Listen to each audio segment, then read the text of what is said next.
केंद्र सरकार से संबंधित है। हमारे बहुत सारे इसमें बड़े बड़े अधिकारी शामिल हैं।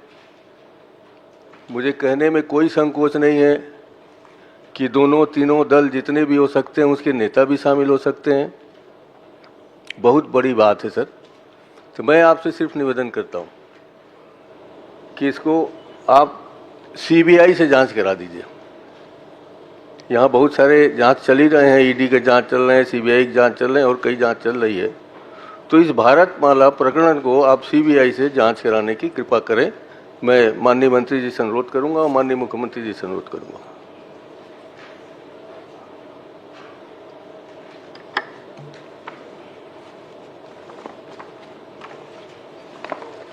प्रश्न ही नहीं आया है कुछ, माननीय अनुरोध आया है। प्रश्न कहाँ आया है कुछ? अनुरोध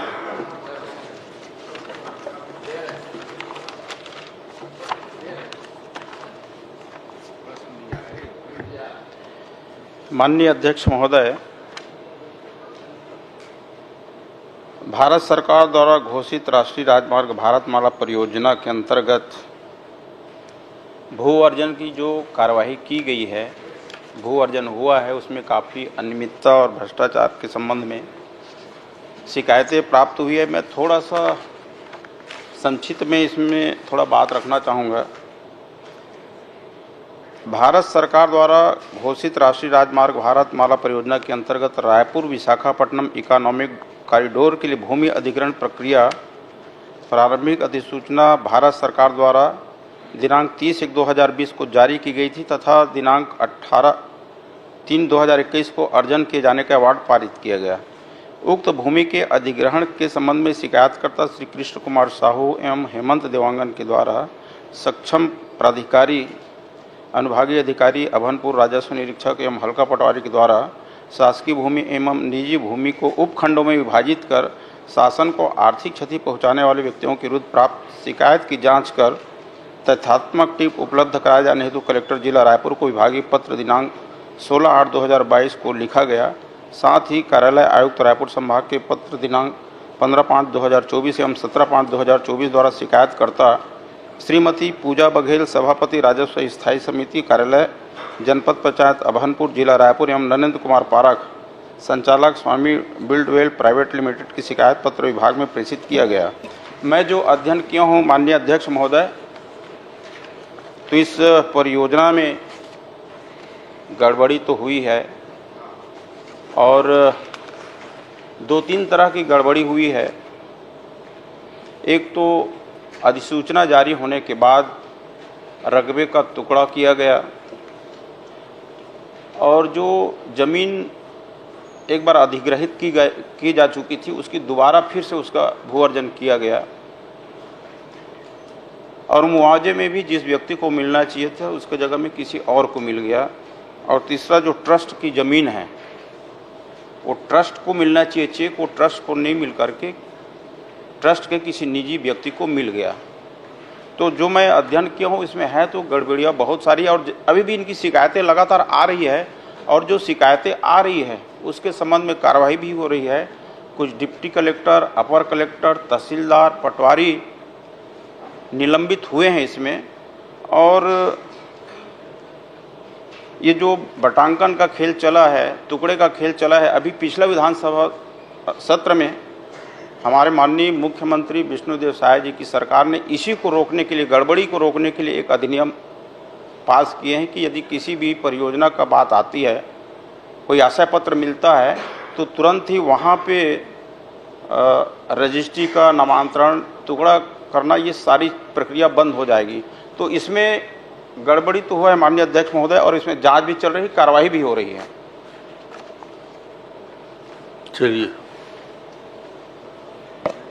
चलिए आपने खड़े होकर स्वीकार किया, इसके लिए धन्यवाद आपको। ये अभी जो 43 करोड़ 19 लाख का अतिरिक्त भुगतान जो हुआ है सर 6 गाँव में, वो पूरे दुख की बात यह है कि प्रकाशन होने के बाद इसका बंटवारा हुआ। बिना प्रकाशन के और कितना हुआ होगा मैंने बता दिया कि लगभग 350 करोड़ है। आपने कुछ अधिकारियों को सस्पेंड किया है। मुख्यमंत्री जी, मुख्यमंत्री जी को दिखाना चाहता हूँ, आपको भी दिखाना चाहता हूँ सर। ये एक प्रश्न का उत्तर है। ये जब इतनी गड़बड़ी को स्वीकार कर रहे हैं तो मैं सिर्फ दो ही मांग रख रहा हूँ सर, कि जिन जिन अधिकारियों ने ऐसा गड़बड़ किया है जो मिल रहे हैं सौभाग्य से, उनके खिलाफ FIR दर्ज करके इनको जेल रवाना कर दें। और दूसरा मेरा मांग अभी भी है कि प्रकरण छोटा मोटा नहीं सर, भारत सरकार का मामला है, भारतमाला का मामला है, आपके पुराने हमारे पुराने प्रधानमंत्री जी के सपने हैं, अभी विष्णुदेव साय जी के सपने हैं।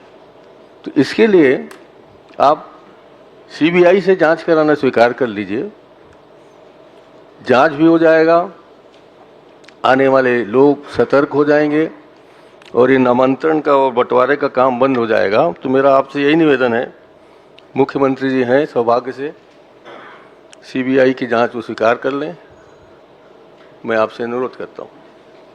बोलिए मंत्री जी। माननीय अध्यक्ष महोदय, जैसे जैसे शिकायतें प्राप्त हो रही है उन पे हम कार्रवाई कर रहे हैं और इस गड़बड़ी को रोकने के लिए हमारे माननीय मुख्यमंत्री जी ने, हमारी सरकार ने पिछले विधानसभा सत्र में विधेयक पारित किए हैं और जो भी इसमें दोषी पाए जाएंगे अधिकारी, उन पे कार्रवाई होगी। और आप देख रहे हैं बड़े बड़े अधिकारी को निलंबित किया जा रहा है और जितने प्रकरण आएंगे, जितनी शिकायत आएंगी, उसकी सूक्ष्मता से जांच करवाएंगे। सर मैं तो कह रहा हूँ निलंबन के बजाय इनके विरुद्ध FIR दर्ज किया जाए, इसमें दिक्कत किस बात की है। हम भी सर राजनीति में 45 साल से हैं, आप भी हैं सर, मुख्यमंत्री जी भी हैं और सभी हमारे मंत्रीगण, पूर्व मंत्रीगण सब जानते हैं। यहाँ जाल ऐसा है, माया जाल कहिए, चाहे अधिकारियों का जाल कहिए, कहीं ना कहीं से वो जाल को काट के फिर वो निलंबित आदमी फिर आके काम करने लगता है। आप लोग अभी अभी कई प्रकरणों में देखे होंगे, सस्पेंड हो गया, फिर बहाल हो गया, फिर आने के बाद वही कुतर रहा है, पुराने हमारे शरीर को, ज़मीन को, कपड़ों को तार तार करके चला जा रहा है। और हम लोग अगर सचेत नहीं हुए तो लोकतंत्र में अच्छा ये उदाहरण नहीं जाएगा। इसलिए मैं कह रहा हूँ, बड़े शांति से पूछ रहा हूँ माननीय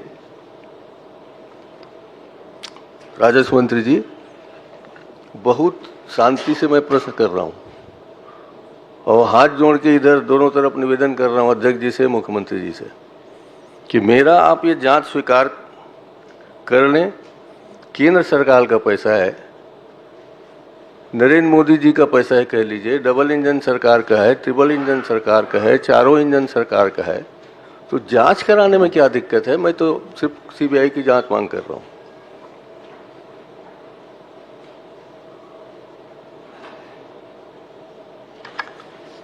माननीय अध्यक्ष महोदय, जितने भी तरह के शिकायतें इसमें प्राप्त हो रही है, चाहे वो दोबारा भू-अर्जन की बात हो, चाहे खसरे को टुकड़े करने की बात हो, चाहे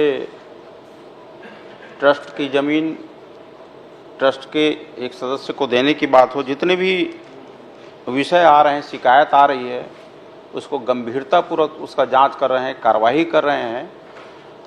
और मैं विश्वास दिलाना चाहता हूं कि इसका सूक्ष्मता से, गहराई से, कमिश्नर से इनका हम जांच कराएंगे और किसी को, दोषी व्यक्ति को छोड़ेंगे नहीं। मेरा सवाल आपसे था अध्यक्ष महोदय और माननीय मुख्यमंत्री जी था। मुझे पता है कि CBI का निर्णय मुख्यमंत्री ही लेंगे, आप शायद नहीं ले पाएंगे, तो मैं उनसे निवेदन करता हूं कि वो इस प्रकरण की जांच CBI को सौंपें। ये मेरा निवेदन है, बता दें मुख्यमंत्री जी तो बेहतर होगा।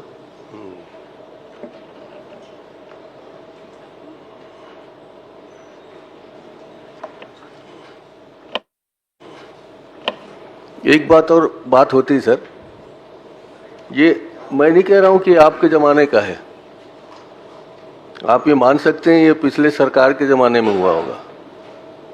जब मैं खड़े होकर पिछले सरकार की जांच की बात कर रहा हूं उस समय की घपले की बात कर रहा हूं, तब भी आप तैयार नहीं होंगे। आपका होता तो एक बार बचा लेते। ये तो कब से चल रहा है। थोड़ा गंभीरता से सोचिए और मंत्री जी आप ही सिफारिश करिए कि सीबीआई की जांच हो।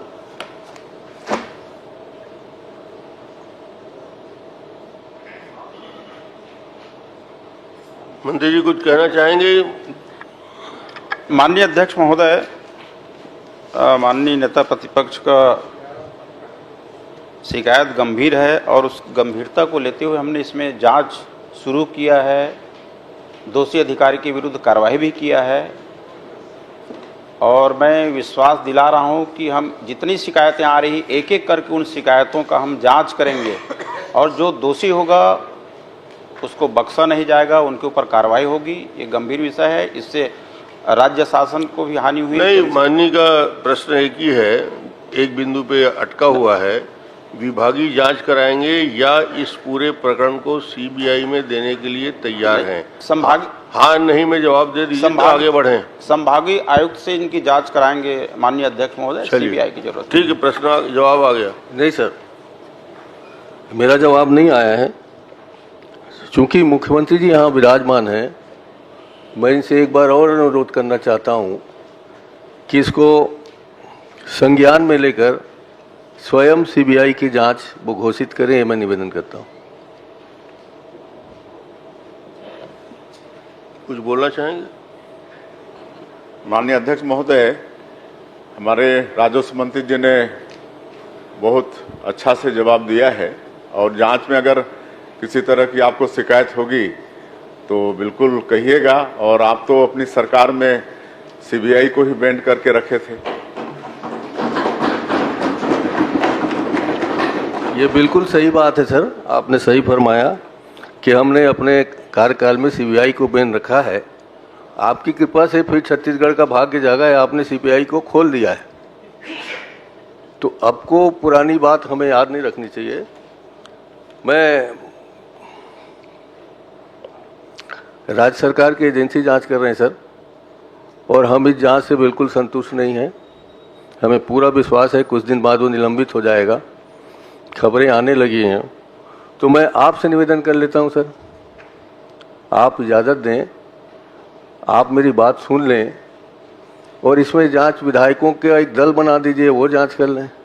ये तो आपके ऊपर है, हम विधायकों की समिति से जांच करा लें, ये तो आप कर सकते हैं।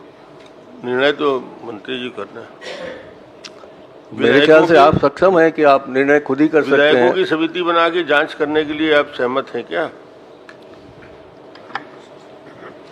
माननीय नेता प्रतिपक्ष का प्रश्न है, सीबीआई नहीं कराना चाहे तो विधायकों की समिति से करा सकते हैं क्या? माननीय अध्यक्ष महोदय, इस प्रकरण की जांच के लिए हमारे संभागीय आयुक्त जो है पर्याप्त है, उनके माध्यम से हम जांच कराएंगे।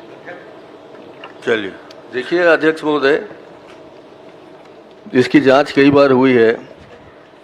संभागीय आयुक्त के नीचे तक के अधिकारी लोग इसमें इन्वॉल्व हैं। मैं कोई नाम वाम नहीं लेना चाहता, मैं ये भी नहीं कहना चाहता है कि इसमें आईएएस के ऑफिसर इन्वॉल्व हैं।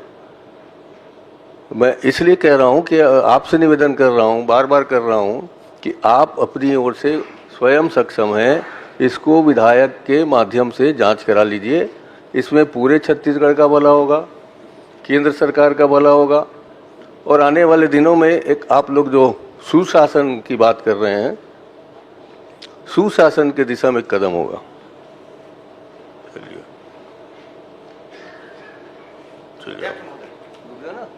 माननीय अध्यक्ष महोदय, मंत्री जी ने कहा कि शिकायतें आ रही हैं, उस पर जांच हो रही है, और जिस तरह से माननीय नेताजी ने कहा कि ये बृहद 300-350 करोड़ का मामला है, तो इसमें आप शिकायतों के आधार पर जांच कर रहे हैं कि इसमें बृहद जांच कराएंगे? किस तरह का जांच कर रहे हैं आप लोग? माननीय अध्यक्ष महोदय, किसी भी विषय में जांच की शुरुआत तभी होती है जब कहीं से शिकायतें प्राप्त होती है, शिकायत मिलती है तभी जांच की शुरुआत के बाद तो जांच की बिंदुआं बनेंगी, जांच के आपकी टीम बनेगी, जांच के बिंदु बनेंगे, उसके बाद जांच कराएंगे कि जो शिकायत आए उसी के आधार पर आप जांच कराएंगे। जांच इसीलिए तो नेताजी बार बार बोल रहे हैं कि इसको सीबीआई को दे दीजिए, क्योंकि आपके जो जांच करने शिकायतों के आधार पर आप जो जांच कर रहे हैं उसमें विश्वास नहीं है। माननीय अध्यक्ष, इसीलिए वो चाह रहे हैं कि आप इसको सीबीआई को दे दे। आप लोग इतना बड़ा मामला है अध्यक्ष महोदय, इतना बड़ा मामला है, अध्यक्ष महोदय, मामला है।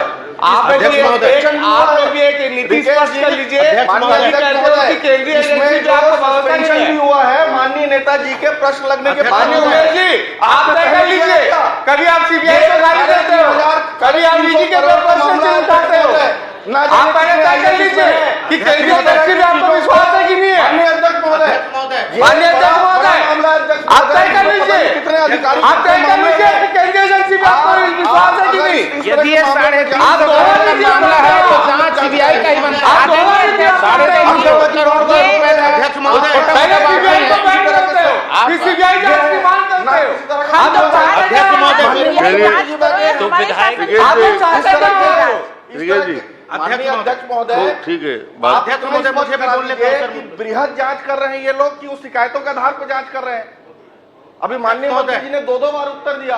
क्या 350 करोड़ का जो जिस बारे में बात कर रहे हैं माननीय नेताजी, उसमें शिकायतों के आधार पर जांच होगी कि एक बृहद जांच टीम बनेगी? अध्यक्ष महोदय, इसीलिए बार बार नेताजी मांग कर रहे हैं। अब सीबीआई जांच मत कीजिए, लेकिन विधायक दल के तो घोषणा कर दीजिए। केंद्रीय एजेंसियों पर आपका विश्वास है कि नहीं? मेरा प्रश्न बहुत पॉइंटेड है, उसका उत्तर देने दीजिए। या तो माननीय मंत्री जी आजकल आपको होता है सीबीआई पे भरोसा हो गया। अध्यक्ष महोदय, केंद्रीय एजेंसी पे भरोसा जताने लगे आजकल। अध्यक्ष महोदय, प्रश्न है, कल ईडी पे बयान दे रहे थे आप। अध्यक्ष महोदय, एजेंसियों पे आपका भरोसा है कि नहीं, पहले ये तय करें। आप तय कीजिए कि सीबीआई पे आपका भरोसा है कि नहीं। अध्यक्ष महोदय, मुझे पिछले 5 साल क्यों बैठ गए आप? यहाँ पे इस तरह की बात में मैं बहुत पॉइंटेड प्रश्न पूछा हूँ। अध्यक्ष महोदय, पॉइंटेड प्रश्न भी मेरा भी है, मेरा भी पॉइंटेड प्रश्न आप बताइए। अध्यक्ष महोदय, अध्यक्ष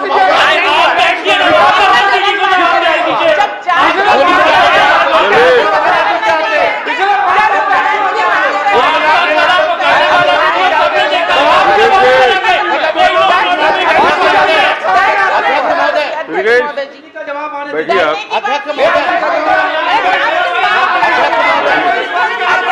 बैठिए बैठिए, चलिए बैठिए।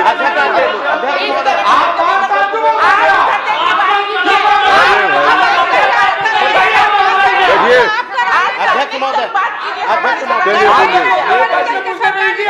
ठीक है, आप बैठिए। हाँ चलिए बोलिए, उसका उत्तर तो दे दीजिए। चलिए कि वो जांच किस तरह से कर रहे हैं, शिकायतों के आधार पर जांच कर रहे राज्य हैं। शासन पे भरोसा किया।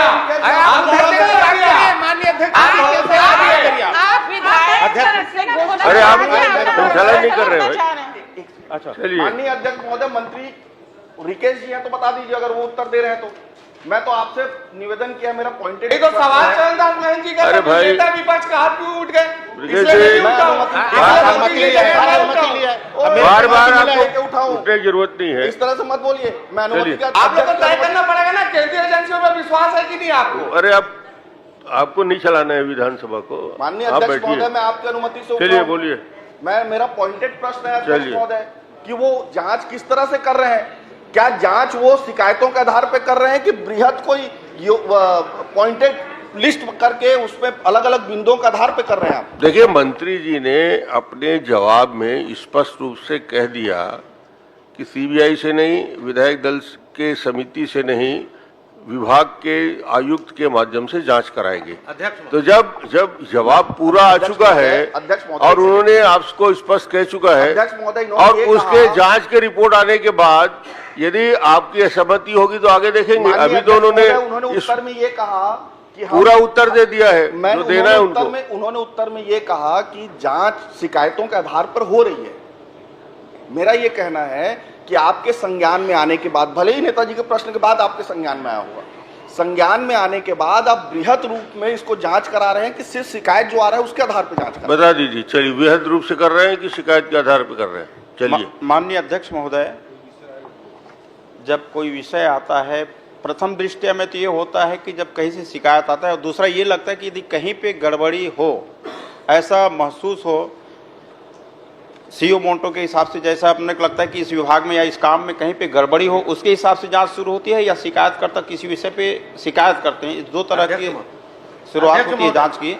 और जैसे मैंने कहा कि इनके वृहद और सूक्ष्मता से जांच के लिए संभागीय आयुक्त से एक टीम बना करके जांच कराएंगे। अभी पिछला जो कार्रवाई हुई जिसमें निलंबन हुआ है, उसमें भी कलेक्टर के द्वारा एक टीम बनाया गया था। टीम ने पूरी जांच की है, उसके आधार पर निलंबन की कार्रवाई हुई है। और हमारी सरकार जो है भ्रष्टाचार के प्रति जीरो टॉलरेंस रखती है, और इसमें अधिकारी भी निलंबित हुए हैं। आने वाले अभी जो जांच में जो भी अधिकारी दोषी पाएंगे उसको बख्शा नहीं जाएगा, पूरी कार्रवाई होगी, ये मैं विश्वास दिलाता हूँ। अध्यक्ष महोदय, चलिए बोलिए। मेरा भी इसी से रिलेटेड प्रश्न है भारतमाला से, और आपका ही विधानसभा का है सभापति महोदय। वहाँ तो भू अर्जन की बात नहीं है, वहाँ तो डायवर्सन कर दिए गए, और डायवर्सन करने के बाद इतना पैसा लोगों को बांटा गया है, हमारे सरकारी पैसा को।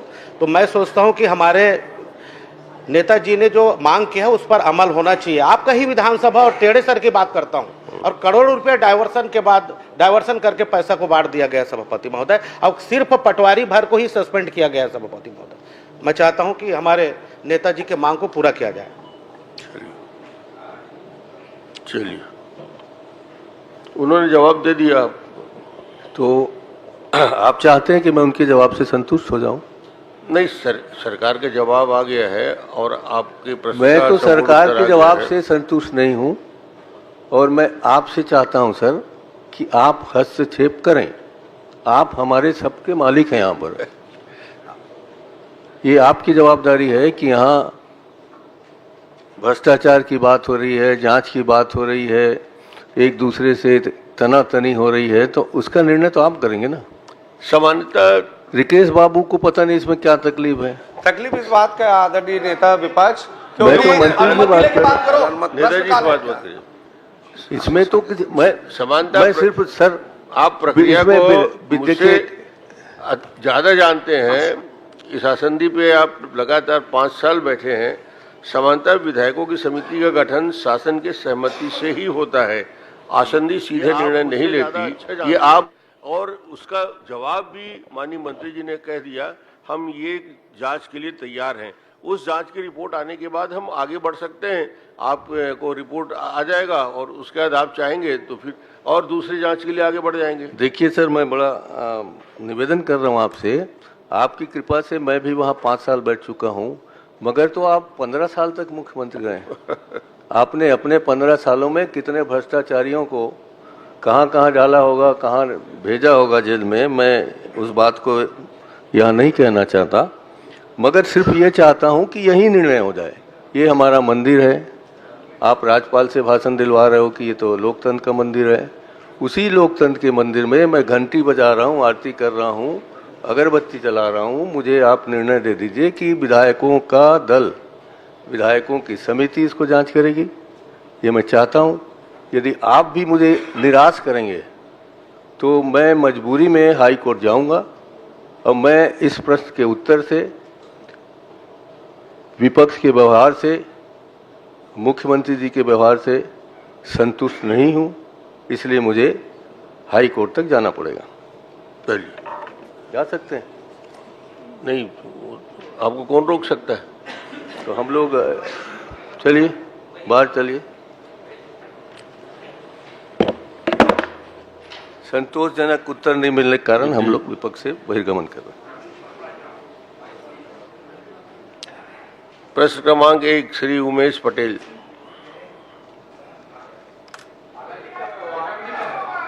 आ गया बाहर से आ गया। माननीय अध्यक्ष महोदय, विधानसभा में हमने देखा है कि कई बार मंत्री, और इसी सत्र में और इससे पहले के सत्र में, मंत्रियों के जवाब में विरोधाभास है। अध्यक्ष महोदय, कभी वो लिखित में कुछ और उत्तर दे रहे हैं, उत्तर देते समय कुछ और उत्तर दे रहे हैं, एक विभाग कोई और उत्तर दे रहा है, दूसरा विभाग कोई और उत्तर दे रहा है।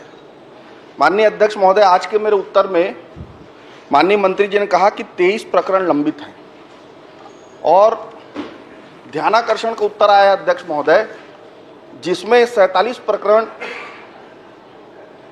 लंबित है बताया गया है मंत्री महोदय। अब मैं माननीय मंत्री से जानना चाहूंगा कि दोनों में से कौन सा उत्तर सही है।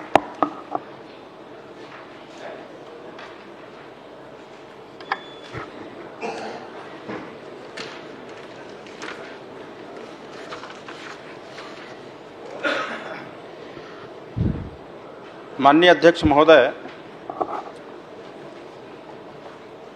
माननीय सदस्य के द्वारा जिला रायगढ़ के केलो परियोजना में भू अर्जन के संबंध में जानकारी चाहिए गई है कि कितने मामले किस कारण से लंबित है।